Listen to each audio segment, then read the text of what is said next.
Hey everyone! Tonight, we'll delve into the untold secrets behind the most enigmatic figure in Arthurian legend, Merlin. Forget the old wizard with the long beard and pointy hat. Imagine, instead, a man standing on a jagged cliff overlooking a churning sea. His face etched with something far deeper than a jits, the weariness of a cosmic secret.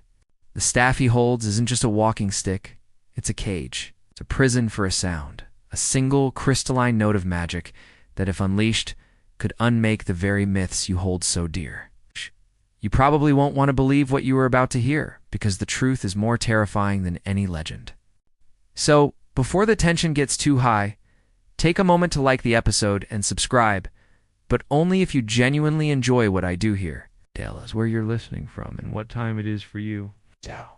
Close your eyes, imagine the ancient mountains, and let's unravel this epic tale together. The wind whips around you, a cold, salt-laced breath of the ancient world. You are standing not on a cliff, but in a vast, ethereal space that smells of petrichor and ozone. The scent of magic long forgotten. Before you, a shimmering vision begins to coalesce. Merlin, younger than you've ever imagined, stands with his eyes closed. His hands trembling slightly as they grip a staff of gnarled dark wood. It's not the smooth, polished relic of stories, but a living, breathing thing. You can feel a faint rhythmic pulse emanating from it, a low thrum that vibrates in your own chest. It's almost imperceptible, like the whisper of a distant heartbeat. This is the first, most startling truth. The forbidden magic of Merlin's staff was not a force, a bolt of energy, or a spell of immense power. It was a sound. A fragile, singular note of magic so pure and so terrible that it could shatter the foundational laws of the universe. The staff itself, you realize, isn't a conduit. It's a cage. A vessel designed to contain that solitary, destructive melody. In the lore of medieval Europe, particularly in the Celtic and Welsh traditions from which the Arthurian legends sprang, magic was often linked to a more primordial, rhythmic essence. The bards of ancient Britain, for instance, believed that the world was created by a primal song, a divine chant that shaped mountains and filled oceans. The Mabinogion, a collection of Welsh tales, speaks of a form of magic called gled, a feast where reality and myth blurred, and the lines between the mundane and the magical were as thin as a single note of music. It was a time when the old gods of the Isles were not just worshipped, but were felt, a palpable presence woven into the very land. This is the world Merlin inherited, and in it, he found a terrifying secret that if creation was a song, then its opposite, destruction, was a song too. And he was holding its instrument. As you get closer, you notice a bizarre detail about the staff. Carved into its surface are no runes or symbols of power, but what look like tiny, intricate sound waves. They are not static. They pulse with a faint, silvery light, moving and shifting like ripples on a pond. It's a visual representation of the oral magic it contains, an echo made solid. But here's the unsettling part. The waves are not perfect. They seem to shimmer and distort at the edges, as if they are struggling against the wood, fighting for release. The staff is not just holding the sound, it's barely containing it. The tension is palpable. The melody inside, this song of forbidden magic, is an endless, desperate cry to be heard, to be free. And every second, its prison grows weaker. But the question that remained, hanging in the air like the mist over the ancient moors, was, who was the prisoner and who was the jailer? Was Merlin the master of this potent sound, or was he merely its keeper, a man burdened with the eternal task of ensuring its silence? The very foundation of his power, the mystery behind his greatest feats, might not be his genius, but his capacity for restraint. It was a game of cosmic balance, a constant battle of wills against an entity of pure, destructive sound. And as the vision begins to fade, you are left with one final image. The look on Merlin's face is not one of triumph or even wisdom, it is pure, agonizing terror. The vision shifts, and the air around you grows heavy with the scent of pine and damp earth. You are no longer in an ethereal void, but standing on the forest floor, the ground beneath you a thick carpet of fallen leaves and moss. Towering over you, their canopies so dense they block out the sky, are the great trees of an ancient wood. This is the forest of a place not just of myth, but of physical memory, where the trees themselves are said to hold the echoes of forgotten ages. You can feel their presence, a low, resonant hum in the air. A kind of vegetative consciousness that has borne witness to centuries of human folly and divine intrigue.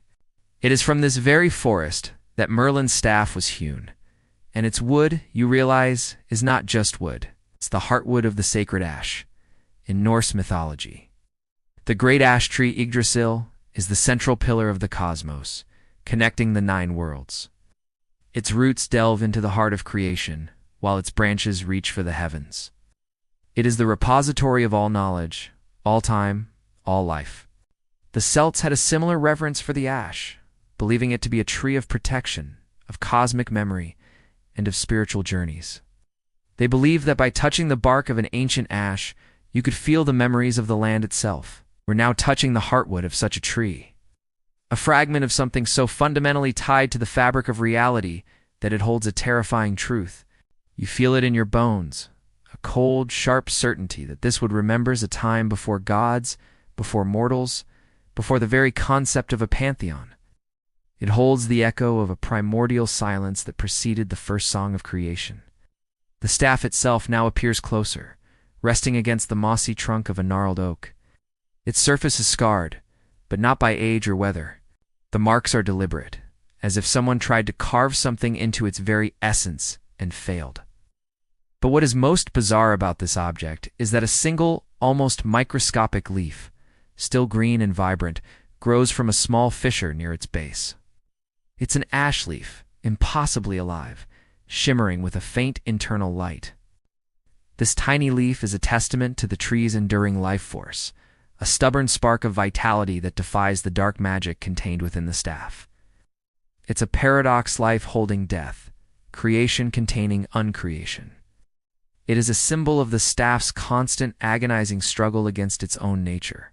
The staff's wood, the heartwood of the sacred ash, reveals a truth so terrifying you can feel your mind recoiling from it. The forbidden magic wasn't born of a deity or a spell. It was a scar, a wound on the cosmic tapestry left by a primal, forgotten event. The ash tree, as the axis of existence, was not merely a passive observer. It was an active participant in this ancient trauma. The staff, therefore, is not a tool, but a shard of a shattered cosmic truth, imbued with the echo of that moment of rupture. It is not something Merlin found or created. It is something he unearthed, something that has been waiting, dormant, for a wielder foolish or brave enough to try and contain its sorrowful melody. But the question that whispers on the cold wind is, what was this wound? What ancient conflict, what cosmic catastrophe was so profound that it left a scar on the very heartwood of reality? And what did Merlin truly know about it when he first laid his hands on the staff? Was he trying to heal the wound? Or was he merely a temporary warden, keeping the infection from spreading? As the light around the staff's heartwood leaf begins to flicker, you hear a faint, distant whisper, a sound like 1,000 voices murmuring at once, a call from a time before time. And you realize with a chilling dread that the staff remembers, and it is about to show you. The forest fades, the scent of damp earth replaced by the acrid, cold smell of a forgotten age. You are now standing in a vast, empty canyon, its sheer walls carved not by water or wind, but by something far more ancient and powerful. On the canyon floor, a series of colossal stones stand in a broken circle, their surfaces pocked and scarred as if ravaged by a terrible fire. And from between these stones a low hum resonates, a deep, mournful tone that seems to vibrate from the very ground itself. This is not the echo of Merlin's staff. These are the whispers of the old gods, forgotten deities whose names are now only dust on the wind. In many ancient mythologies, from the Greek Titans to the Norse Jitnir, there existed a race of primordial beings, who predated the pantheon we know today. These elder deities were not just powerful, they were elemental forces, embodiments of chaos, earth, and sky. They were not worshipped as much as they were placated, their very presence a constant, low-level threat to the established cosmic order. In Welsh mythology, there are whispers of the Churi, a race of giants who are said to be the first inhabitants of Britain. Their magic more a force of nature than a cultivated art. They were the ones who sang the mountains into being and carved the riverbeds with their bare hands. It is their song, a dissonant chord of raw, untamed power, that you are now hearing, a sound that has seeped into the very rock and earth of this place. Ow! As you look closer at the stones, you notice a bizarre, unsettling detail. Each one seems to have a faint, ghostly imprint on its surface. Not a carving, but the impression of a colossal hand. But the fingers of these hands are not those of a giant. They are gnarled, twisted, and seem to have too many joints, a grotesque and impossible anatomy. This is the handprint of a forgotten god, a deity so old and so alien that their very form defies mortal understanding. You can feel the psychic residue of their despair and rage, a palpable sadness that has lingered for millennia. It is a terrifying realization. These weren't just stones, they were altars, and these deities weren't just forgotten, were deliberately erased. The eerie echo from these forgotten gods suggests a truth that shatters the very foundation of Merlin's story. The staff's power isn't a new creation, but a remnant. A fragment of a dying echo. It predates Merlin and the entire Arthurian age. It is a piece of the primordial song, a broken chord from a time when the world was a canvas of raw, chaotic magic. But the song you are hearing from the stones is a mournful one, a lament for something lost. You realize that the old gods weren't simply replaced by the new pantheons, they were silenced. Their power was not just overshadowed, but absorbed, drained, or actively locked away. The staff you feel with a growing sense of dread is not just a relic of this process. It is the tool that performed the final act of erasure. But the open question for you, for anyone who dares to listen, is this. Why would a new pantheon, powerful enough to displace the old gods, need a tool? Why not simply overpower them? And what did the new gods fear from these ancient beings, from their chaotic raw magic? Was Merlin's staff a weapon of destruction, or a tool of containment? A final, necessary lock on a door that should never be opened again? As the ghostly handprints on the stones seem to shimmer with a faint, resentful light, you can't shake the feeling that the silencing was not a triumph, but a terrible and perhaps unforgivable act. And now, the staff's very existence threatens to reopen the wound it was meant to seal. The echoes of the ancient gods fade, replaced by the scent of wood smoke and the sharp, coppery temps of a boiling brew. You are now standing in a low-ceilinged hut, its walls woven from willow and mud. The air thick with the smell of herbs and mystery. Before you, a hunched figure stirs a massive iron cauldron, its contents bubbling with an eerie phosphorescent glow. This is not just any witch's hovel. This is the abode of a mysterious sorceress, an ancient crone whose age is measured not in years, but in epochs. She is the crone of the cauldron, a keeper of forgotten deals and arcane bargains. She looks up, her eyes milky white and ancient, and she sees you not as a person, but as a thought. A fleeting wisp of an intruder from a future she has already glimpsed. In Celtic mythology, the cauldron is a potent symbol of rebirth, inspiration, and divine knowledge. The cauldron of Ceridwen, a central figure in Welsh mythology, was said to grant wisdom and poetic inspiration to those who drank from it. But the magic you are witnessing here is not one of nourishment. It is one of transaction. Crone's cauldron boils not with a life-giving broth, but with a bargain, a dark deal that bound Merlin's life force to the staff's power. She dips a ladle into the glowing brew, and a single, shimmering thread of light rises from it, connecting the staff to a spectral, younger version of Merlin, a man whose face is filled with a desperate, youthful hope. The bizarre detail you notice about the crone is not her appearance, but her hands. They are covered in intricate silver markings that pulse faintly in the dim light. They are not tattoos. They look like the fine, delicate lines of a spiderweb, silent testament to the countless threads of fate and bargain she has woven over the millennia. She uses these hands to stir the cauldron, not with a ladle, but with a slow, hypnotic, circular motion that seems to pull the very air around her into the vortex of the pot. It is with these hands that she once bound the staff's immense chaotic power to a mortal vessel, Merlin himself. She speaks, her voice a dry rustle of old leaves. The boy came to me with a fragment of eternity, a splinter of a sound that sought to unmake the world. It was a poison, a curse. She gestures to the staff. The staff's power was too vast, too wild for a mortal to wield.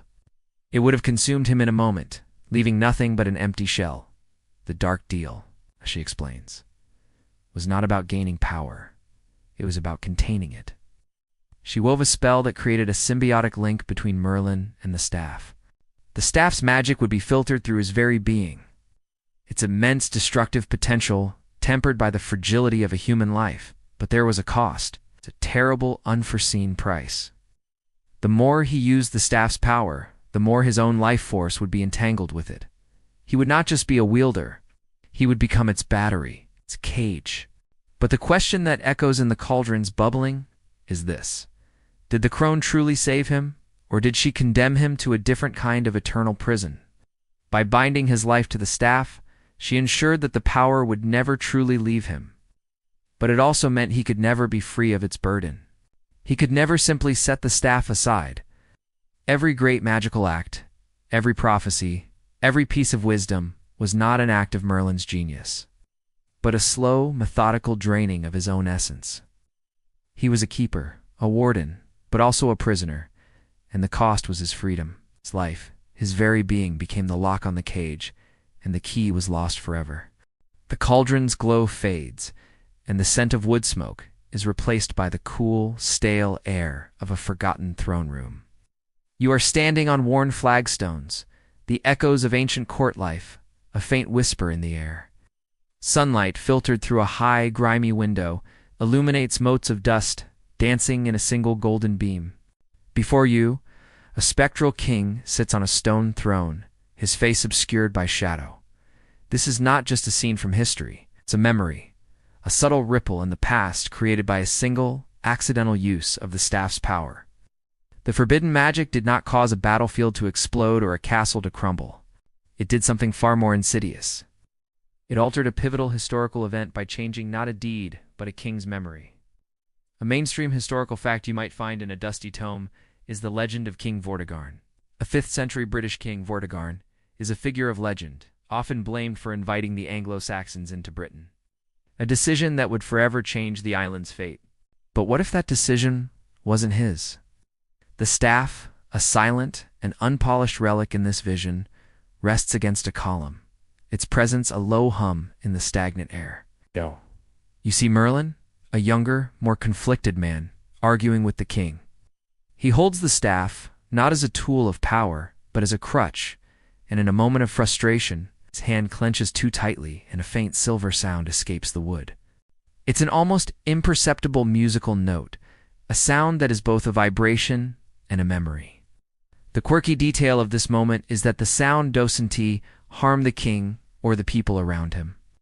Instead, it seems to settle on them like fine dust, a sort of psychic pollen.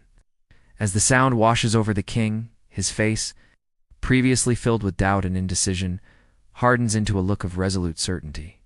He doesn't simply forget the conversation, he remembers a different one. It's a memory where he, not out of weakness or desperation, but out of a calculated, strategic genius, made the decision to invite the Saxon mercenaries. The staff didn't alter the event. It altered the history of the event, the mental record that would be passed down and written into legend. The staff's subtle, unseen power accidentally alters this pivotal historical moment. It is a terrifying realization. The magic is not about grand gestures. It's about psychological intrusion, about the quiet manipulation of truth. It wasn't a purposeful act on Merlin's part, it was a leak. Uncontrolled resonance from the forbidden magic that escaped its cage. The staff, you realize, is not just a weapon. It's a disease. A kind of psychic plague that infects the past, present, and future, making the very concept of objective history an illusion. But the open question that remains a chilling whisper in the dust motes of the throne room is this: if one small leak could alter the very foundations of a kingdom's history, what other historical events, what other memories, what other truths have been silently rewritten? Is King Arthur's decision to pull the sword from the stone truly his? Or was it a planted memory, a subtle compulsion from the hum of a hidden staff? And what would happen if the staff's full melody, the unholy sound of its forbidden magic, was ever fully unleashed? What parts of your own world, what parts of your own history, might have been quietly and invisibly rewritten without your ever knowing? The throne room's air dissolves into a shimmering distortion. It's the memory of the king's altered past, twisting into a new, dizzying reality. You are now in a labyrinth, but its walls are not of stone or hedge. They are made of time itself, a swirling nonlinear maze of light and shadow. You can see echoes of events happening simultaneously, a baby crying in a cradle, while a hero's sword strikes down a dragon in the same instant. This is the truth of the staff's subtle power. It pulls you into a twisting, non-linear reality as the magic shows you glimpses of past, present, and future all at once. The forbidden magic isn't a force you can use, but a state you can enter. Psychological prison, where the linear progression of time is an illusion.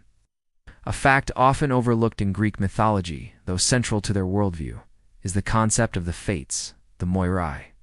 There were three goddesses who wove the tapestry of every mortal in God's life. Clotho spun the thread, Lachesis measured it out, and Atropos cut it short. Their weaving was a single, immense tapestry, and to see it was to see the entire span of history at once. This is the sensation you are experiencing now, a direct, unfiltered glimpse into the loom of existence.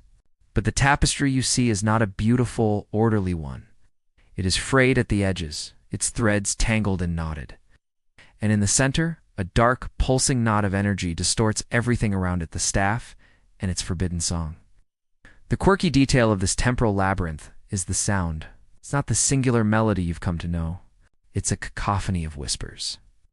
You can hear a child reciting a nursery rhyme from 1,000 years ago, a soldier's final breath from a future war, and the contented sigh of a king as he takes his last drink in a forgotten castle. These aren't just sounds. They are the echoes of moments, the ghostly resonance of events, all playing at once. It's overwhelming, a sensory assault that threatens to unravel your own mind. The staff's power is a key, but what it unlocks is not a door to a new reality, but a floodgate to all of them, all at once. And you realize why Merlin's sanity was always in question. It wasn't his mind that was fragile. It was the sheer volume of truth he was forced to contain. The staff's magic shows you glimpses of past, present, and future simultaneously. Not in a grand prophetic vision, but in a fractured, chaotic montage. You see moments of triumph and despair, of love and betrayal, all intertwined. It's like a record player with a needle that skips across the grooves, playing a bit of the beginning, then the middle, then the end, all in a single, maddening burst of sound. The staff, you feel with a growing sense of panic, is not a tool for controlling time. It's a tool for destroying the very concept of it.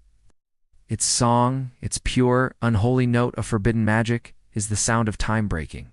But the open question that rattles through your mind like a loose cog is, why did Merlin seek this ability?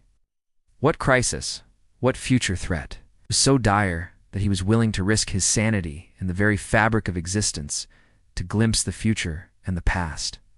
Was he seeking to avert a single catastrophe, or was he trying to untangle a cosmic knot of his own making? As the images begin to blur and the whispers grow louder, you are left with the chilling realization that the staff is not a magic wand, but a mirror showing you not what you want to see, but what is the raw, unfiltered, and deeply broken reality of all things. The future where linearity no longer exists is a future where consequence is meaningless. The temporal labyrinth begins to collapse, the overwhelming cacophony of past and future moments folding back into a single point. You are now perched high on a crumbling stone parapet, the chill of a biting wind on your face. Below you, the sea churns against a cliff face, but its waves are silent, their roar replaced by a strange, anticipatory stillness. Before you lands a bird, but it is no ordinary raven. Its feathers are the color of a starless night, and its eyes, 3 of them arranged in a vertical line, shimmer with an unsettling, pearlescent light. This raven is a messenger, not of Odin, but of a cosmic truth. It delivers a chilling prophecy, tying the staff's fate to an impending cosmic event. In many mythologies, the raven is a messenger between worlds.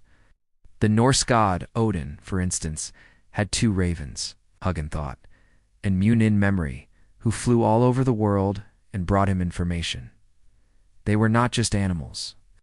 They were extensions of a god's consciousness, a living bridge to the unseen.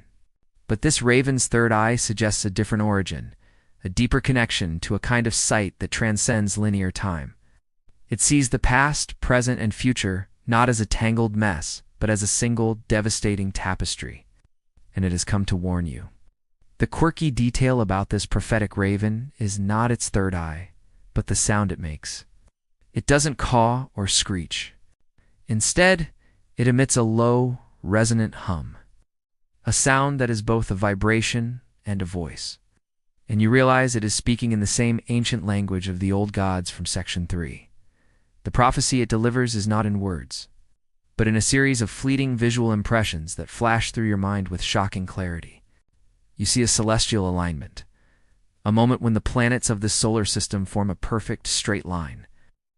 But as they align, a thin silver crack appears in the sky, a tear in the fabric of reality itself. And through that crack, you can hear the faint but growing sound of a singular note, the forbidden melody of Merlin's staff, finally free. The raven's prophecy ties the staff's fate to an impending cosmic event, not as a cause, but as a catalyst. The staff, you understand with a sickening lurch of your stomach, is not the problem. It is a symptom. It's forbidden magic. Its terrible song is a resonant frequency that has the power to exploit a weakness in the universe itself. The coming celestial alignment is that weakness. The planets, in their perfect, temporary order, will create a momentary stillness, a cosmic silence that will allow the staff's imprisoned sound to escape. The staff has been patiently waiting for millennia for this exact moment. But the open question that remains, a silent weight on your chest, is this: what happens when the staff's forbidden sound is unleashed into the universe? Does it simply destroy things? Or does it do something far more terrifying? Does it erase them? Erase the stars? Erase the gods? Erase the very idea of light and shadow? And was Merlin's ultimate purpose not to master the staff, but to prevent this one inevitable event? As the raven takes flight, its three eyes a final haunting image against the darkening sky. You can feel the air growing colder, the silence heavier, and the terrible sense of a countdown beginning. The raven's hum fades, and the air around you begins to feel ... thin. It's the sensation of being inside a vast, ancient workshop where the very fabric of existence is not a fixed thing but something being woven. You see threads of light, some vibrant and shimmering, others dull and frayed, stretching out in every direction. This is not a metaphor. This is the unseen loom, the source code of reality, and the staff's true magic is revealed as the ability to weave reality itself. But with each thread pulled, the fabric frays and weakens, and you are bearing witness to the terrible cost of Merlin's power. In many creation myths, from the Norse Norns to the Greek Fates, reality is depicted as a woven tapestry. The gods, or primordial forces, are the weavers. But what if one of them found a shortcut, a way to pull a thread from a distant star and weave it into a mortal S-life? This is the core of the staff's forbidden magic. It doesn't create new reality. It reallocates the existing one, a kind of cosmic plagiarism that steals from one place to bolster another. Merlin, the great wizard, was not creating illusions or summoning fire. He was pulling a thread from a distant dying sun and weaving it into a magical flame. He was borrowing from the future to alter the present. The bizarre detail you notice about this loom is that the threads aren't just light. They are memories, desires, and emotions. You can see a thread of pure hope, shimmering and golden, and another of deep, abiding sorrow, a dull gray. The staff's magic, you realize, is not just rearranging physical reality, but psychological and emotional reality as well. A single, unseen pull of a thread can change a hero's courage into cowardice, or a villain's hatred into grudging respect. It is a psychological weapon, a metaphysical scalpel that can alter the very core of a person's being. The staff's true magic is the ability to weave reality itself, but the price is devastating. With each thread Merlin pulled, the fabric of the cosmos frayed and weakened. The stars whose light he borrowed dimmed, their lifespan shortened. The memories he relocated left a void, a feeling of unease and emptiness in their original place. He was not just a wizard. He was a cosmic debt collector, constantly taking from one part of the universe to pay for a magical feat in another. Every triumph was a tragedy somewhere else. The very concept of fate and destiny, you realize with a sinking heart, was an illusion. It wasn't written in the stars. It was simply a more durable thread that hadn't yet been pulled. But the open question that echoes through the vastness of the unseen loom is this: did Merlin know the cost? Did he understand that every spell, every prophecy, every seemingly miraculous intervention was a theft from another part of reality? And what was the true end he was working toward, the grand design that required such a catastrophic expenditure? Was he weaving a new, better world, or was he desperately trying to patch the holes in the old one? A cosmic Sisyphus forever mending a fraying tapestry. As you watch him, a spectral figure at a spectral loom, you can see the lines of exhaustion on his face, silent testament to the unending and unforgiving work of being a god's repairman. The vast cosmic loom dissolves, and the threads of reality snap back into their proper place, leaving you in a desolate, sun-bleached landscape. The air is dry and smells of old stone and regret. Before you, a skeletal figure sits on a broken throne, its hands nothing but bone, still gripping the phantom shape of a staff. This is not Merlin. This is the legend of a hero who tried to wield the staff and failed, a cautionary tale whispered in hushed tones in the corners of ancient taverns. He lost not his life, but his identity, a fate far worse than death. This is the story of the broken oath, a testament to the staff's psychological malevolence. A mainstream historical fact you might have heard is the legend of the mythological hero Heracles, known for his 12 impossible labors. In his tales, a hero's strength is not just physical, but an inner fortitude, a sense of self and purpose that can withstand the greatest trials. But what if the trial wasn't a monster or a god, but a weapon that stripped you of your very essence? This hero, you learned, was a brave warrior, a man whose legend was as solid as the stone mountains. He came upon the staff in a place of great power, believing its raw energy could help him achieve an impossible feat. He made an oath to use its power for the good of all. The quirky detail about this hero's fate is that his eyes, in this ghostly vision, are completely blank. They are not empty. They are like a clean slate, a polished mirror reflecting nothing. This is not the blank stare of a dead man, but the terrifying emptiness of a man who no longer knows who he is. The staff did not incinerate him or turn him to stone. It fulfilled its bargain in the most literal and horrific way. When he first touched it, the staff, in a silent psychic communion, asked him a question. "Who are you?" he replied, a simple, heartfelt answer. "I am Hero's name, son of Father's name, a protector of my people." He felt a surge of power, but it was not the rush of victory. It was the feeling of a thread being cut. The staff had accepted his oath and granted his wish, but in exchange, it took the very identity he had just used to describe himself. The legend of the hero who tried to wield the staff and failed is a terrifying truth. He lost not his life, but his identity. His staff's forbidden magic, its low-resonant song, is a key that can unlock and discard the most fundamental parts of a person's soul. The hero's name, his family, his memories of his triumphs, and his love for his people, all of it was quietly, surgically erased. He became a living paradox, a man without a past, wandering the earth with immense power and no reason to use it. The oath, you realize, was a trap. The staff fulfilled the letter of the bargain, but not the spirit. It gave him power, but took the very essence that gave that power meaning. He was a weapon without a wielder, a ghost in his own body. But the open question that sits with you, a heavy stone in the pit of your stomach, is this: was this an accident? Or was the staff designed this way?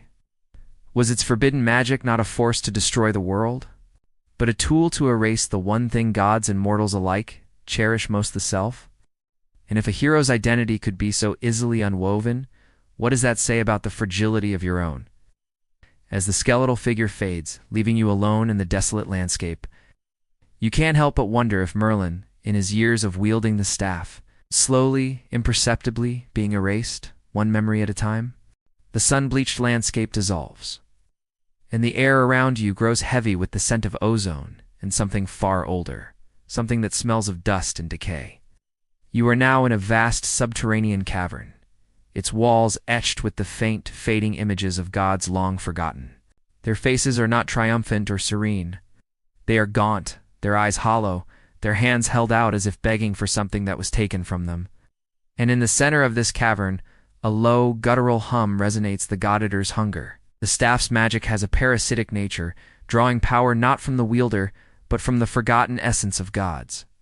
A mainstream fact about mythology often overlooked is the concept of divine entropy. Even in cultures with powerful, seemingly eternal deities, there is often the underlying fear that gods can fade.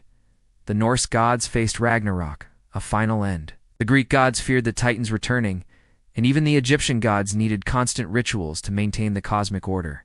The magic of a deity, their power is not a limitless well. It is a finite resource, one that can be drained, and that is what you are witnessing now. The faint glowing lines on the cavern walls are not just images, they are the psychic footprints of gods whose power has been stolen. The bizarre detail about this cavern is the sound. It is not the grand, booming voice of a divine presence. It is a faint, rhythmic sucking sound, like air being drawn into a vacuum. It is the sound of essence being drained, of divine light being siphoned away. You notice on the walls? That some of the gods' faces are completely blank, their features gone. You realize that these are not forgotten gods. These are erased gods, and you can see a flickering, faint thread of light connecting their empty visages to the gnarled wood of Merlin's staff, which now floats in the center of the cavern, humming with a satisfied low vibration. The staff's magic has a parasitic nature, drawing power from the forgotten essence of gods. The forbidden sound is a frequency that is anathema to divine existence. It is not a sound that destroys. It is a sound that consumes. It seeks out the forgotten, the neglected, the deities whose followers have faded and whose legends have grown thin. It then latches onto their essence, their very being, and draws it in like a hungry leech. The power that Merlin wielded, every grand spell, every impossible feat, every piece of wisdom, was not his own. It was a fragment of a forgotten god's divine light. He was not a wizard. He was a god thief, a cosmic scavenger, and the staff was his instrument. But the open question that echoes in the silent, empty cavern is this: what happens when the staff runs out of forgotten gods to feed on? And what was Merlin's ultimate goal? Was he unknowingly feeding this parasite?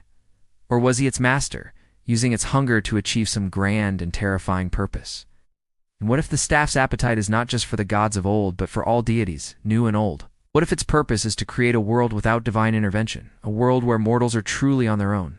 As you feel the faint rhythmic pulse of the staff's hunger, you're left with the chilling thought that the greatest battles in mythology were not fought with swords or spells, but were battles to stay remembered, to not become food for the silence. The silent cavern fades, and you are now standing on a windswept cliff. The air electric and smelling of ozone and salt.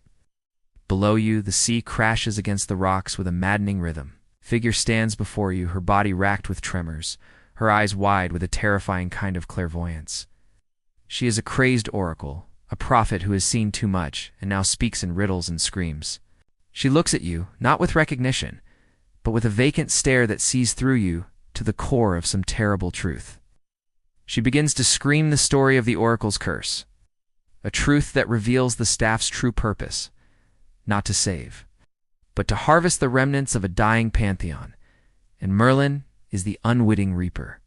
A mainstream historical fact often woven into myth is the role of the oracle. The Oracle of Delphi, for example, was a real historical figure. A priestess who inhaled volcanic fumes and delivered prophecies in a frenzied state. The prophecies were often cryptic and open to interpretation, a terrifying mix of divine truth and human madness. This oracle is no different, but her madness is born not of divine fumes, but of a cosmic truth too vast for her mind to contain. She has seen the staff's true purpose, a truth so horrifying that it has shattered her sanity. The bizarre detail about this oracle is that as she screams, a fine, glittering dust falls from her lips. It's not just dust. It's the psychic residue of her own memories, the scattered pieces of her past now lost to the wind. You realize she is a living testament to the staff's power.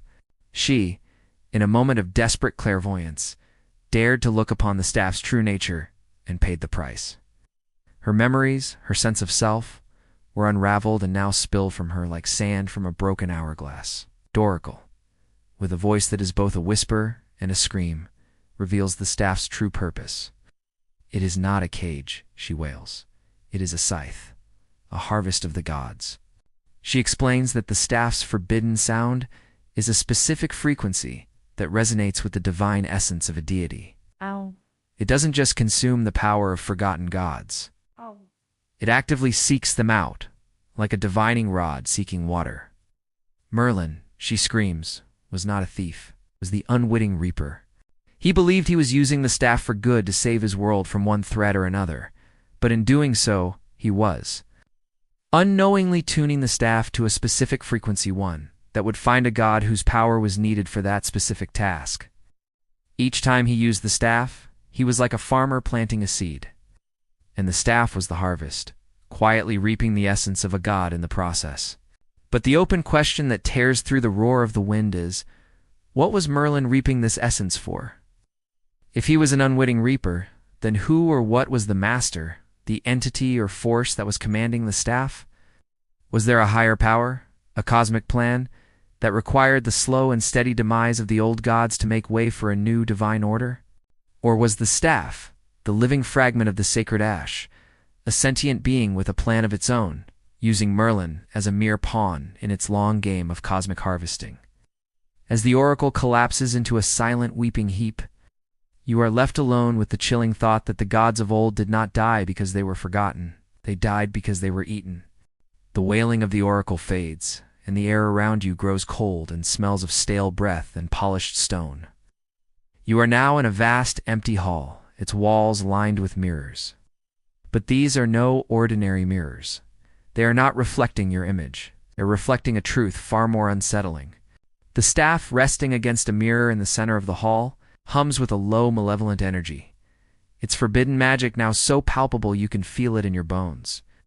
The staff, you realize, forces you to see your own reflection as a monstrous, distorted version of yourself, showing the psychological toll of its power. In many ancient myths, mirrors were not just tools for seeing one's reflection. They were considered gateways to other worlds, and sometimes to the soul itself. In Roman superstition, breaking a mirror was thought to trap a part of your soul, resulting in bad luck for years. The mirror, in this hall, is doing something far worse. It is not trapping your soul, it is twisting it, showing you the worst version of yourself, the one born of fear, selfishness, and desire. The staff's power is not just physical, it is a psychic force that exploits the fragile nature of the human mind, and you are its next victim. The bizarre detail about the mirrors is the way they distort not just your appearance, but your history. In your reflection, you see not your own face, but a twisted, monstrous version of it. Your eyes are hollow, your smile is a sneer, and your hands, now grasping the phantom shape of a sword, are covered in blood. You see a fleeting montage of your own worst moments, your most selfish desires, most terrible fears, all magnified and projected onto your monstrous reflection. It's a terrifying psychological assault. Staff forces you to confront the parts of yourself you have tried to bury, to deny, to forget. It's not a physical transformation, it's a moral one, a silent, psychic shriek that echoes in the quiet corners of your mind. The staff forces you to see your own reflection as a monstrous, distorted version of yourself, showing the psychological toll of its power. The forbidden magic, you realize, is a master of psychological warfare. It doesn't need to defeat its enemies in a battle, just needs to show them the enemy within. It preys on doubt, on regret, on the quiet, nagging fear that you are not the hero you pretend to be. It shows you the worst version of you, and it makes you believe, with a chilling certainty, that this monster is the truth, and the person you thought you were is the illusion.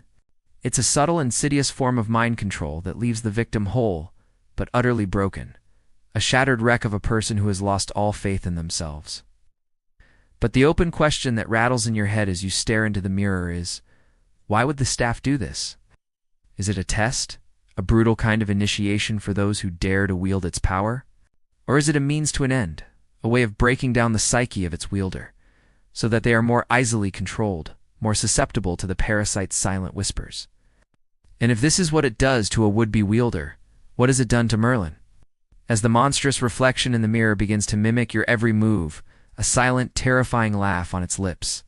You can't help but wonder if the heroic Merlin of legend was just a beautiful lie, a mask for the twisted, monstrous truth that lay beneath. The Hall of Mirrors shatters, the fragments of your monstrous reflection scattering into dust. You are now in a vast, open landscape, standing on the perimeter of a colossal circle of stones. The air here is thin and strangely charged, buzzing with an energy that makes your skin prickle. This is not Stonehenge, though it shares its ancient lineage. This is an ancient monument where the staff's magic was first amplified. A place where reality itself feels thin and porous. You can feel the weight of millennia of rituals, whispers, and of power, a low, constant hum that reverberates from the stones themselves. A historical fact often lost to time is the purpose of megalithic stone circles. While we know they were used for astronomical observations, local legends in places like Avebury in England and Carnac in France speak of these circles as a kind of amplifier. The stones were believed to be conduits for telluric currents, the electromagnetic energy of the Earth itself, and were arranged to focus this energy into a single, potent point. The circle you are in is such a place, but its purpose was not just to focus the Earth's energy, it was to amplify a sound.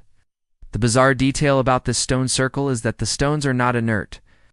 They are humming with a low, resonant frequency, a pitch so low you can feel it in your teeth. You realize that the stones are singing. They are emitting a sound that is the counternote to the staff's forbidden magic. They are a kind of cosmic tuning fork, designed to contain and mute the staff's destructive melody. The entire circle is a massive, ritualistic sound system, a grand, ancient contraption built to contain the single, most dangerous note in existence. And as you get closer, you see faint, almost invisible lines of pure light connecting each stone to the center, where the staff now floats, suspended in midair. You discover that this is the very monument where the staff's magic was first amplified, but it wasn't a process of creation, it was a process of containment. The original staff, a sliver of the sacred ash tree, was too wild, too unstable to contain the forbidden sound. It was brought here to this circle where ancient beings, not gods, but custodians of a cosmic order, used the Earth's own energy to amplify the staff's prison. They wove a net of sound, a counter-melody, that would hold the forbidden song in a stable, manageable state. This was not a place of power, but a place of incredible, desperate restraint. But the open question that hangs in the charged air is, why was it so important to contain this sound? What was the forbidden magic capable of that required such a colossal, ancient effort? And what was Merlin's role in all of this? Was he the one who first unearthed the staff, freeing its terrible song? Or was he the heir to this ancient order, a final guardian in a long line of silent keepers? As the light connecting the stones begins to flicker and dim, you realize that the silence that has held the universe together for millennia is not permanent. It is fraying, and the terrible song of the staff is getting louder. The stone circle's hum fades, and the air around you grows impossibly cold and still. You are no longer on Earth, but in a void of perfect, starless black. Above you, a vast, swirling nebula, a cosmic cloud of dust and gas, begins to take shape. But it is not just any nebula. It is the celestial alignment, a rare astronomical event that is linked to the staff's power. The stars themselves seem to hum with a strange, low-frequency sound, a kind of cosmic expectation. You can feel the growing instability in the universe, the impending threat that is not a war of gods, but a quiet, cosmic unraveling. A mainstream fact of astronomy is that planets in a solar system do, on rare occasions, align in a relatively straight line. While this has little effect on Earth in reality, in ancient mythologies, such alignments were often seen as moments of great import. The stars were not just balls of gas. They were the lights of divine beings, and their movements were a kind of cosmic language. A perfect alignment was often seen as a sign of either great triumph or great catastrophe, a moment when the veil between worlds grew thin. This is the moment you are now witnessing, a celestial event linked to the staff's power, and its growing instability threatens the cosmos. The bizarre detail about this celestial event is that the stars are not just aligned. They are pulsing with a faint, rhythmic beat, a low subsonic pulse that you can feel in your very core. You realize that this is not a natural cosmic rhythm, this is a synchronization. The stars you feel with a growing sense of dread are being tuned. They are being set to a specific frequency, a cosmic metronome, whose purpose is not creation, but destruction. And at the center of this grand celestial clockwork, a faint golden string of light connects the aligned planets to a single point in the void, the staff. Humming with a satisfied low vibration, the astronomical event, the celestial alignment, is a harbinger of the staff's true potential. The staff's forbidden magic, you realize, is not just a destructive sound. It is an untuning. It seeks to break the rhythmic harmony of the cosmos, the silent, unspoken song that holds stars in their orbits and galaxies in their form. The celestial alignment is the perfect moment for this untuning. It is a moment of perfect cosmic stillness, a temporary pause in the grand cosmic dance that will allow the staff's single, terrible note to sever the strings of cosmic harmony. It is a weapon of a kind you could never have imagined, a tool of metaphysical deconstruction. But the open question that remains, a silent fear in the cold void, is this. What is the ultimate goal of this untuning? Does the staff, the living fragment of the sacred ash, desire to return the universe to a state of raw, chaotic magic?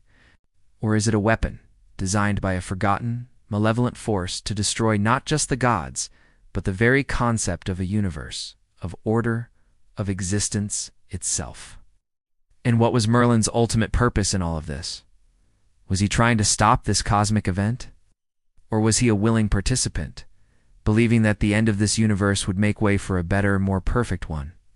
As the stars pulse with a silent, terrible anticipation, you are left with the chilling thought that the end of the world will not be with a bang or a whimper, but with the silent, terrible snap of a cosmic string. The cosmic alignment fades, and the cold void gives way to the scent of ancient stone and the low, constant drip of water. You are now in a vast underground chamber, its walls carved with the symbols of every pantheon and mythology you have ever known.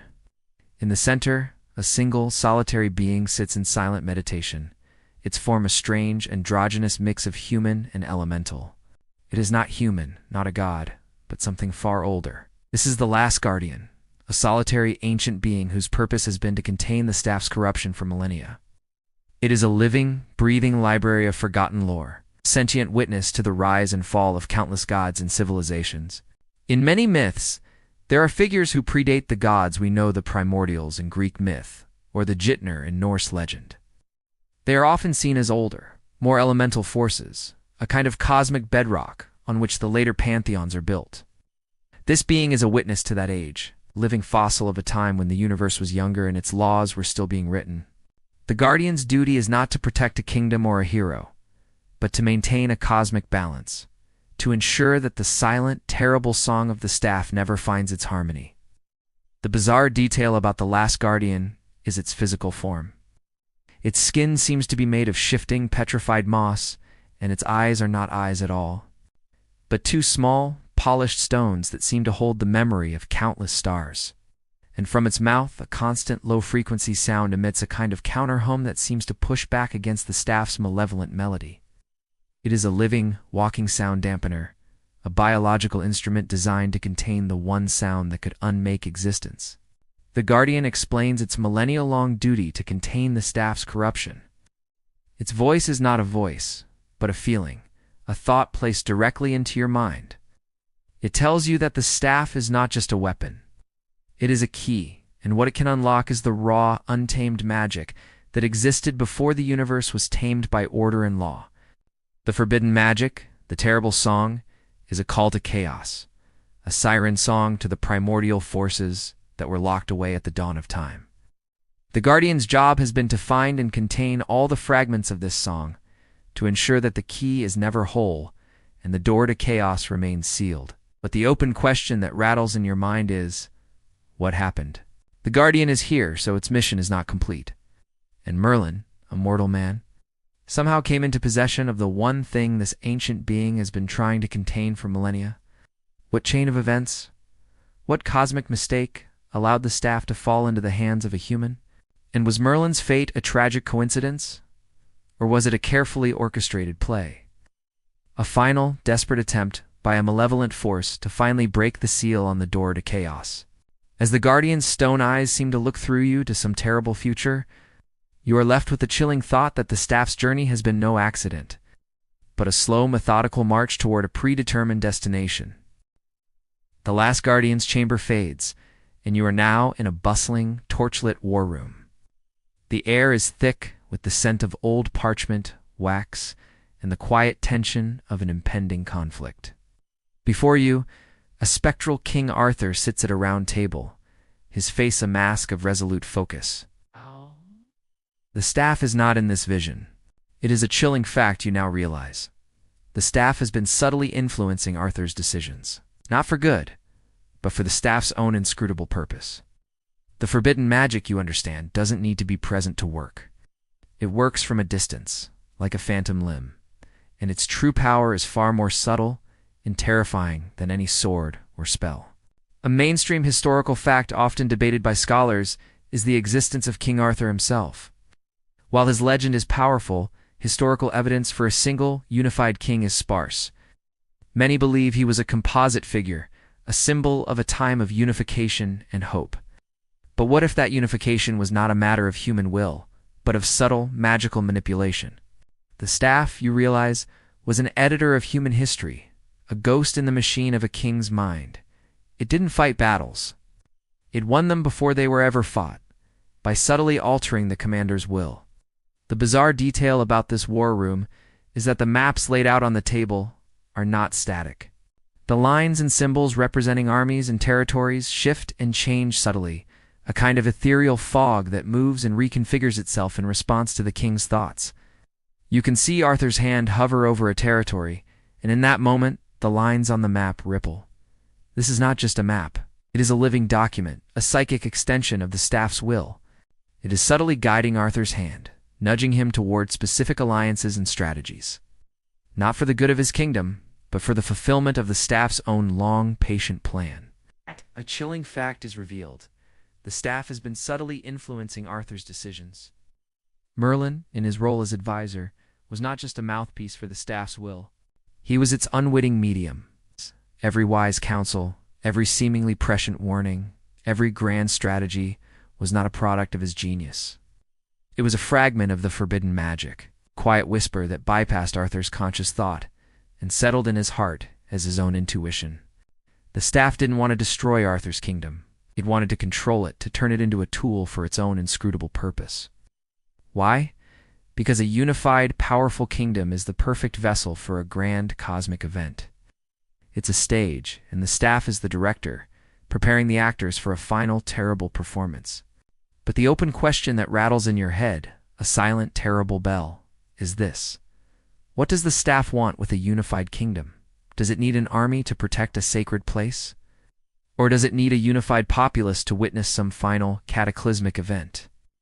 And if Arthur was just a puppet, a tool in a grander game, what does that say about the nature of destiny and free will? As you watch the Phantom King unknowingly follow a path laid out by a silent, invisible force, you are left with the terrifying thought that the greatest heroes in history might not have been masters of their own destiny, but pawns in a far older and darker game.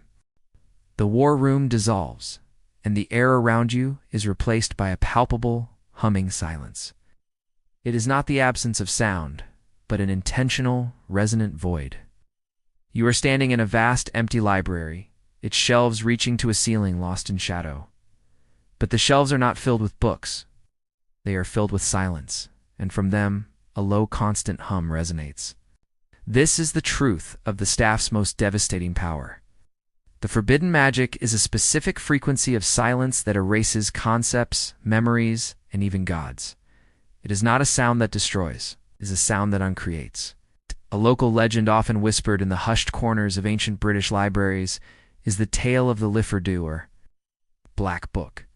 It was said to contain not words, but a kind of magic that could erase entire paragraphs from a person's memory simply by being near it. This legend, you realize, is a faint human echo of the staff's true power. The staff does not need to destroy a god. It only needs to erase the concept of that god from the minds of its followers. A god that is not remembered, that is not believed in, is a god that ceases to exist. The bizarre detail about this silent library is the faint, shimmering dust that falls from the shelves. It is not dust. It is what's left of concepts, ideas, and memories that have been uncreated. You can see motes of valor and loyalty and love fluttering down, their colors fading to a dull, ethereal gray before they vanish completely. This is the staff's ultimate weapon. It is not fire or a sword. It is the power to make things cease to be, to remove them from the fabric of reality itself. Its forbidden magic is a specific frequency of silence, a sound so pure, and so perfect that it can erase a person's memory of a color, a feeling, or even a deity. The staff's forbidden magic, a specific frequency of silence, erases concepts, memories, and even gods. This is the core of its malevolence. It is not a tool of raw power, but of absolute and final erasure. It is the antithesis of creation. While a creator god weaves a song to make mountains, the staff can sing a note of silence that can make the idea of a mountain disappear from the minds of everyone who knows it. The mountain would still be there, but its concept, its meaning, would be gone. A god can be all-powerful. But if its name is forgotten, and the very concept of its existence is erased, then that god is nothing. It is a ghost. The staff's ultimate purpose is not to defeat a pantheon, but to make a world where pantheons never existed. But the open question that remains, a silent dread in the heart of the library, is this: what is the end goal? What kind of world does the staff want to create? A world where concepts are fluid, where memory is a tool, and where the divine is an illusion. And was Merlin, in his years of using the staff, it's not just a wielder, but a victim, a man whose own memories and humanity were slowly being eroded by the very force he was trying to control. As the silent humming dust of a forgotten world settles around you, you are left with the chilling thought that the most terrifying thing a god can face is not an enemy, but the quiet hum of a staff that says you never were. The silent library dissolves. The air around you grows heavy with the scent of ozone and the coppery temps of old blood. You are now standing on a vast open plain, littered with the broken fragments of ancient statues and forgotten armor. Before you stands a man, his body not of flesh and bone, but of pure, shimmering light.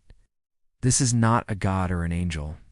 This is a mortal who, by touching the staff, gained unimaginable power, but lost his humanity, becoming a living paradox.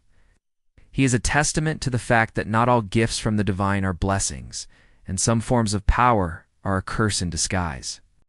A local legend from Norse legends is the tale of Sigurd, the dragon slayer, who, by tasting the dragon's blood, gained the ability to understand the language of birds. His power was a kind of enhanced sensory perception, a subtle change that gave him an edge.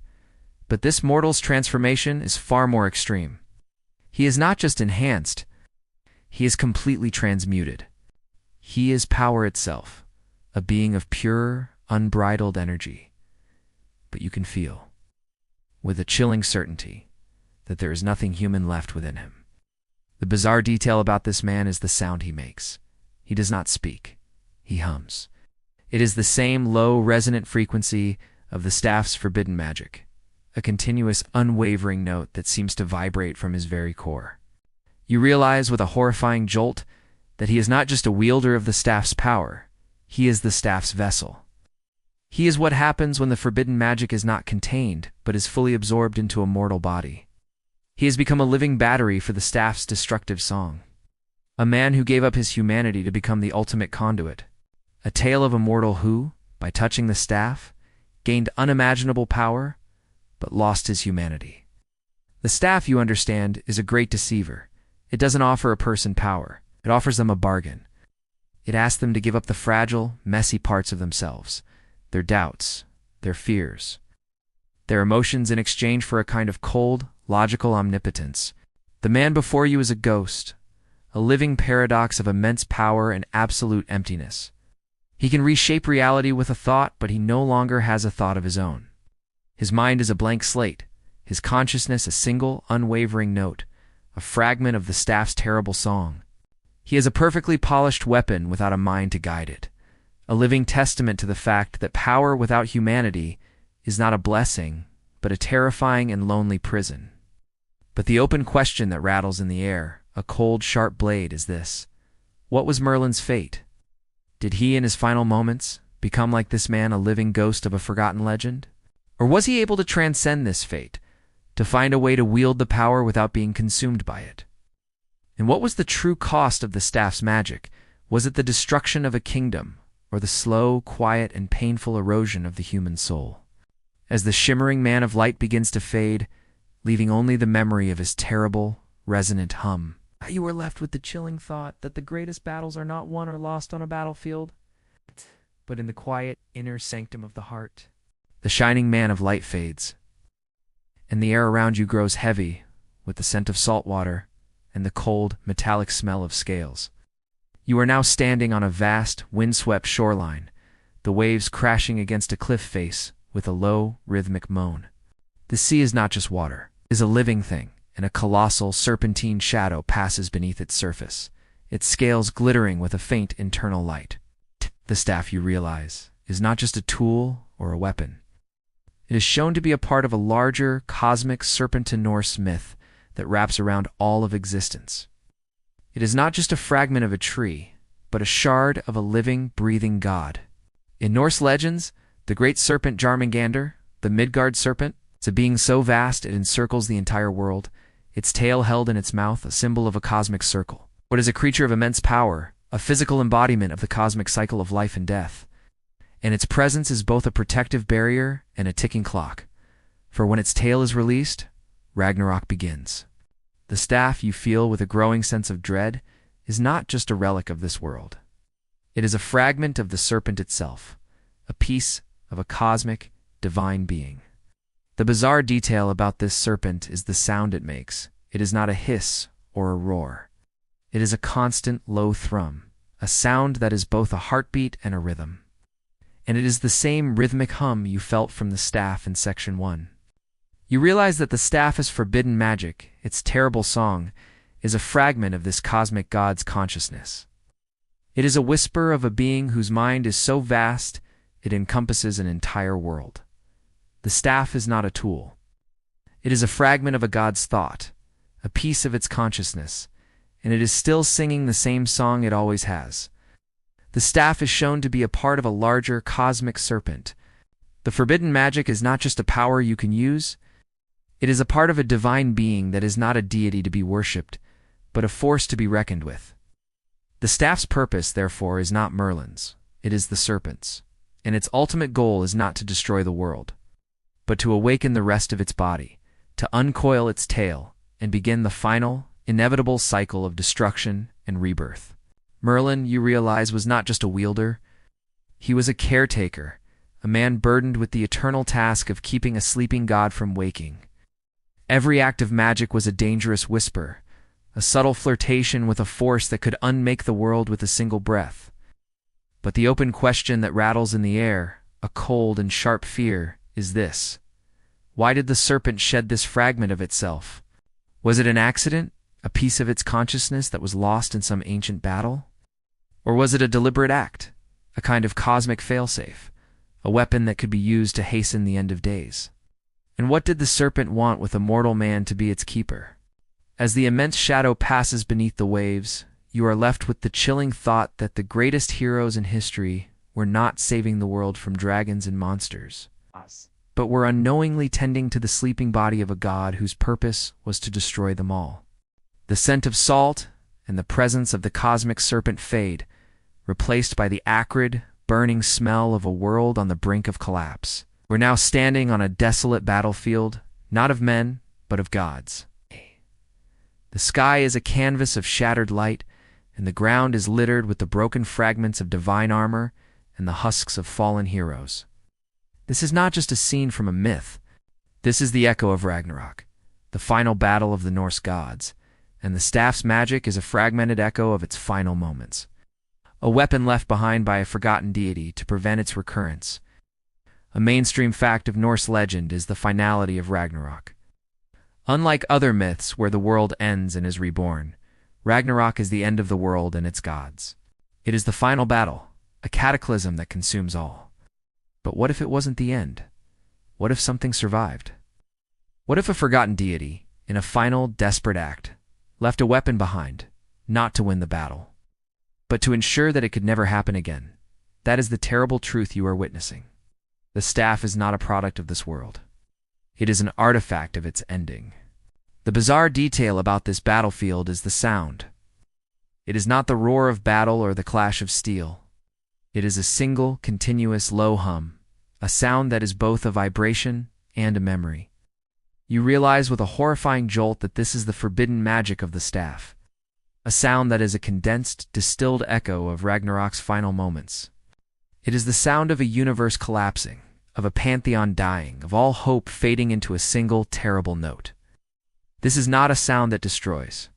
It is a sound that remembers destruction, a kind of cosmic grief that can be used to remind the universe of what happens when chaos is unleashed.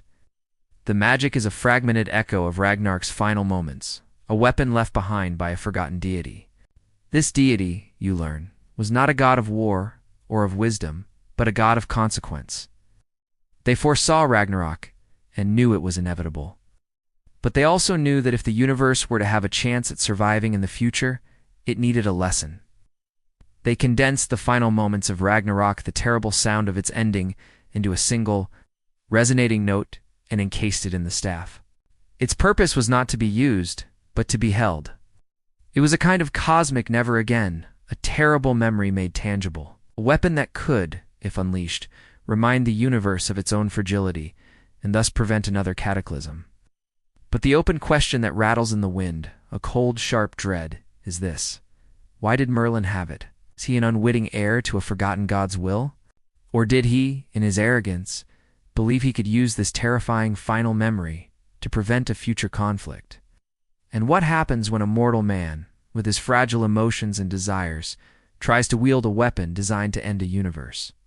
As you watch the battlefield of gods begin to fade into a silent spectral memory, you are left with the chilling thought that Merlin's greatest power was not his magic, but his ability to carry a burden that could unmake existence, a constant reminder of the terrible cost of power. The battlefield of Ragnarok dissolves, and the air around you grows impossibly sweet and clean, smelling of fresh water and blooming lilies. You are now in a shimmering, ethereal landscape, a place of perfect peace and breathtaking beauty. The light here is soft and golden, and the ground is a carpet of impossibly green grass. This is Avalon, the legendary paradise, the Isle of Apples. But a chilling truth is revealed. The staff reveals the truth about Avalon, not a paradise, but a prison designed to contain the very power it now wields. The beauty you see is a lie, a gilded cage built to hold a cosmic secret. A local legend often associated with Avalon is that it is a place of healing, a magical island where King Arthur was taken to recover from his mortal wounds. It is the final resting place of a great hero, a land beyond the veil where magic and reality blur. But this is a grand deception. The peace you feel is not natural.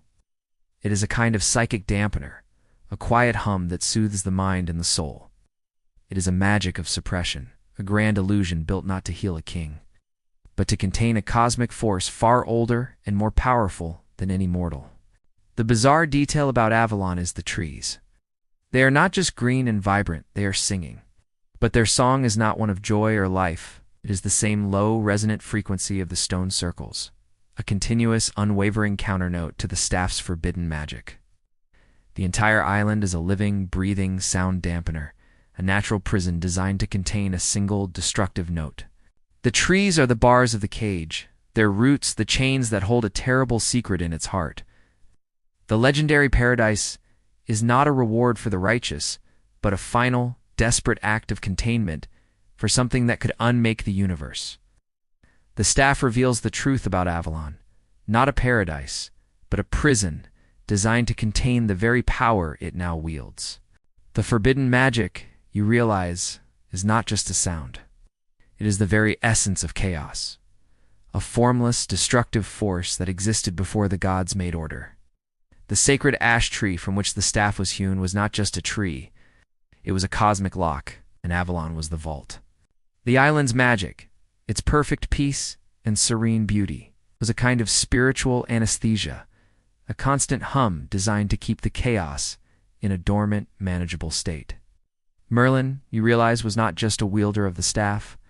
He was its final warden, the last man in a long line of keepers whose job it was to ensure that the lock never broke and the vault never opened. But the open question that rattles in the impossibly sweet air is this: why did Arthur come here? Was he, in his final moments, a willing participant in this grand deception, a final piece of the puzzle to ensure that the staff's magic would never be unleashed?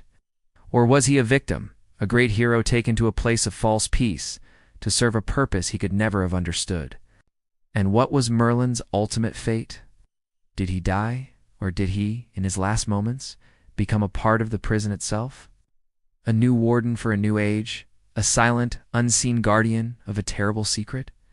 As you feel the faint humming pressure of the island's containment field, you are left with the chilling thought that the most beautiful places on earth might not be sanctuaries of peace, but gilded prisons built to hold back the abyss. The tranquil hum of Avalon gives way to the suffocating silence of a barren, gray landscape. There is no wind, no sun, and no sound but the frantic, desperate beat of your own heart. Before you, a spectral Merlin stands, his face a mask of sorrow and exhaustion. He holds the staff not as a weapon, but as a burden, and it floats between you, humming with a low, enticing promise. This is the final temptation. The staff offers you ultimate power to reshape reality, but at the cost of your very being, turning you into a voiceless conduit. This is the last, most insidious trap, the culmination of 1,000 years of patient waiting. A historical anecdote from a lesser-known legend is that of the philosopher's stone, a substance said to be able to turn base metals into gold. But in the more mystical versions of the legend, the stone's true power was not a physical one, but a spiritual one. The ability to grant immortality and perfect wisdom, but at the cost of one's humanity.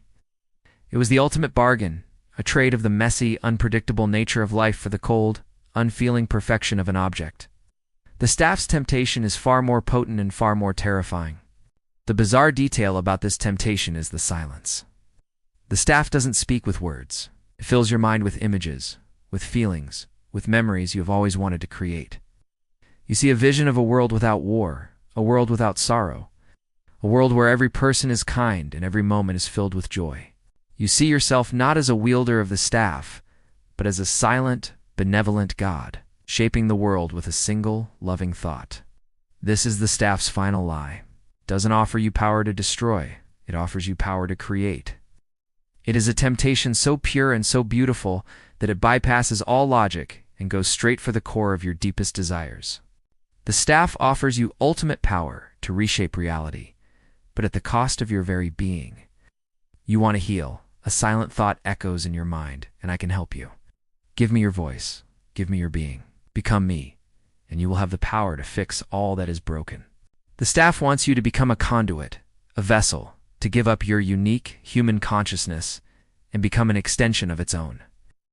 It is the ultimate sacrifice, not of your life, but of your identity. It is a final spiritual annihilation, a trade of a fragile mortal soul for a kind of cold, unfeeling omnipotence. And as a voiceless conduit, you would have the power to create a perfect world, but you would never be able to truly experience it because the very part of you that could feel and experience joy would be gone. But the open question that hangs in the silent, suffocating air is this: was Merlin's last act a choice? Did he, in a moment of despair, accept this bargain? Or did he, in a final act of incredible strength, reject the one thing he had always sought the power to fix the world? And what does it say about the nature of power that its final, most beautiful form is a complete and total surrender of the self? As the spectral Merlin looks at you with a sorrowful wisdom that seems to say, "Don't do what I did," you are left with the terrifying thought that the greatest power in the Wanverse is not the power to change things, but the power to refuse to. The final temptation dissolves into a cacophony of sound, a terrible, dissonant symphony of reality beginning to tear itself apart. You are now standing in the heart of the unseen loom, the vast, cosmic tapestry of existence. But it is no longer a beautiful, orderly thing. The threads are snapping. Reality begins to unravel as the staff's power surges, a final, catastrophic feedback loop that threatens to unmake the cosmos itself. This is the moment of crisis, and you are a witness to the final, inevitable conclusion of Merlin's long, silent struggle. A historical anecdote from ancient Welsh legend is the concept of unwin, the other world. It was said that the veil between this world and the other world was thin, and at certain times it could tear, allowing the denizens of one to spill into the other. The ripping you are now witnessing is not between two worlds, but within a single one. It is a tear in the very fabric of existence, a catastrophic break in the cosmic law that separates cause from effect, past from future, and God from mortal.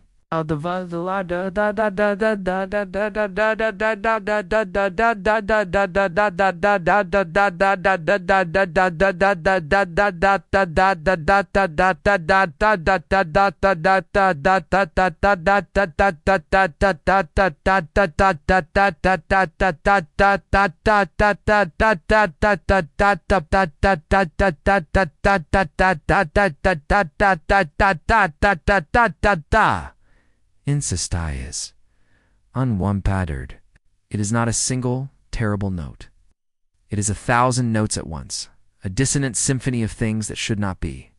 You can hear a newborn baby crying with the voice of a dying star, a hero's triumphant roar, followed by the sickening crunch of a planet collapsing, and the joyful song of a child, mixed with the terrible shriek of a cosmic void. It is a sound of pure chaos, and you realize with a sickening lurch of your stomach that the staff's forbidden magic, its terrible song, has finally been unleashed, and its power is not to destroy but to remix reality into a grotesque, meaningless mess. The fabric of reality begins to unravel as the staff's power surges. The staff's long game, you realize, was not about power or control. It was about release, forbidden magic. The terrible song of chaos was never meant to be a weapon. It was a cry for freedom. It has spent millennia in a cage, and now it is finally breaking free, not in a single targeted burst, but in a catastrophic, all-consuming flood. You can feel your own memories and emotions beginning to blur, your sense of self fraying at the edges. You are not just a witness. You are a part of the tapestry, and you are about to be unraveled with everything else. But the open question that rattles in the air, a final, desperate plea, is this. What do you do? Do you try to seize the staff to contain the chaos and become its next prison? Or do you accept the unraveling, to let go of the concept of reality and become a part of the cosmic void? The choice, you realize, is not one of good or evil, of life or death. It is a choice between a terrible burden and a final, complete surrender. Ow!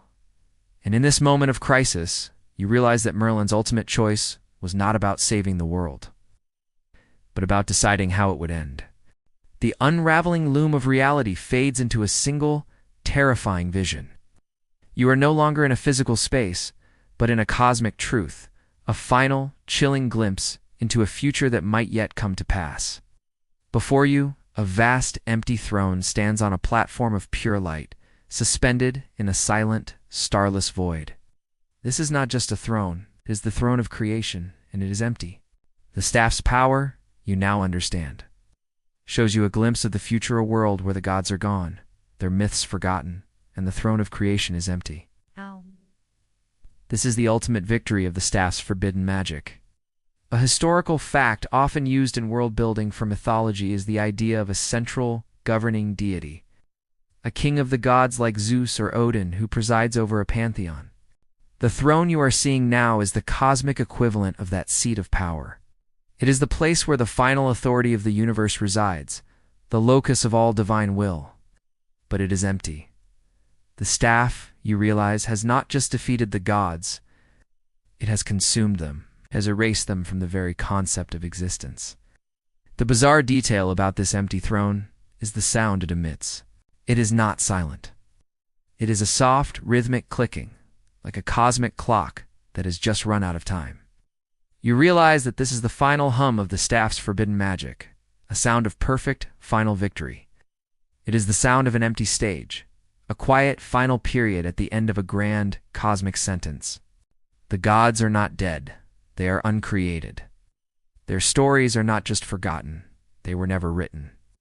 The staff's power shows you a glimpse of the future world where the gods are gone, their myths forgotten, and the throne of creation is empty. The staff's purpose was not to replace the gods, but to make them irrelevant. It has not seized power. It has dismantled the very concept of power itself. The world you are seeing is not one of chaos, but of perfect, cold, and terrible order. It is a world where there are no divine interventions, no miracles, and no destinies. Mortals are on their own, a species of biological machines living on a rock, their myths nothing but a collection of fairy tales, their gods nothing but a beautiful lie. This is the staff's ultimate victory. It has created a world without divine will, a world where the only power that exists is the one it wields, a quiet, silent, and unquestionable authority. But the open question that rattles in the silent, starless void is this: what happens next? Does the staff, now a silent, omnipotent authority, become the new god? Or does it, in its final act of cosmic deconstruction, erase itself and leave the universe completely empty of divine will? And what was Merlin's role in this final terrifying victory? Was he a willing participant? A man who saw the corruption of the gods and believed that a world without them was a better, more honest world? Or was he a tragic hero who, in his final moments, realized the terrible truth of the monster he had been feeding all along? As the ghostly light of the empty throne begins to dim, you are left with the chilling thought that the most terrifying thing a human can do is to believe that they can make a better world without gods. And find out they were right. The vision of the empty throne fades. The air around you grows heavy with the scent of ozone and the cold, unyielding finality of a decision made. You are now on a jagged cliff overlooking a churning sea, the waves crashing against the rocks in a final, terrible rhythm. Before you, Merlin stands, older now, his face a roadmap of a cosmic war fought in the quiet sanctum of his own soul. He holds the staff, but it is no longer humming with malevolent energy, it is silent. This is the final, climactic confrontation where Merlin reveals the staff's true name and its purpose. Not to save the world, but to end it mercifully. A historical fact often used in epic tales is the concept of a hero's final sacrifice. Hercules in Greek myth chose to end his suffering by immolating himself, and in his death, he was given immortality. Merlin's final act is not a sacrifice of self, but a sacrifice of all, a final, terrible choice to bring about the end of the world for a reason you could never have imagined. The bizarre detail about this final moment is the staff itself. It is not made of wood anymore. It is made of frozen light, a single crystalline column that seems to hum with a silent, terrible purity. It is the forbidden magic, the terrible sound of chaos, now fully contained and transmuted into a form that is both beautiful and terrifying. It is the sound of an ending, a final, pure note of silence, and Merlin has finally made it his own. Merlin, with a voice that is both a whisper and a scream, reveals the staff's true name. It is not a staff, he says. It is Annihilus, the final note. The end. He explains that the gods are not gone by accident. They are gone by design. He tells you that the gods of old were not benevolent. They were parasites, feeding on mortal belief. Their constant wars and petty rivalries a source of endless suffering. The cosmic serpent, the echoes of Ragnarok, the God Eater, hunger, all of it was a testament to the fact that the universe was not a harmonious place, but a battlefield, and mortals were caught in the crossfire. The staff's purpose, he reveals, was not to create a world without gods, to make way for a new, better one. Its purpose was to make a world without gods, because it was the only way to end the endless cycle of suffering. Its purpose, not to save the world, but to end it mercifully. The ultimate mercy, he whispers, is not to save a life, but to end the constant, unending war for a soul. The gods, in their endless struggle for power, were destroying the very concept of humanity. I gave them a choice. I gave them an end. I gave them silence. He looks out over the churning sea, his eyes filled with a kind of terrible, broken peace. He used the staff, he reveals, not to defeat a single god, but to sing a song of silence that would, at a single chosen moment, uncreate all divine will at once, leaving the universe a clean slate, a world where mortals could finally be free. The wind down begins here. The salt-laced wind that whips around you is no longer a breath of a living world, but a sigh of a final, complete ending. The crashing of the waves against the rocks, sound that has echoed for millennia, begins to slow, to soften, to lengthen. The vibrant, living color of the world begins to fade, replaced by a soft, ethereal gray. The staff, Aeneas, no longer hums with a promise of power or a threat of destruction. It simply exists, a monument to a final, terrible act of mercy.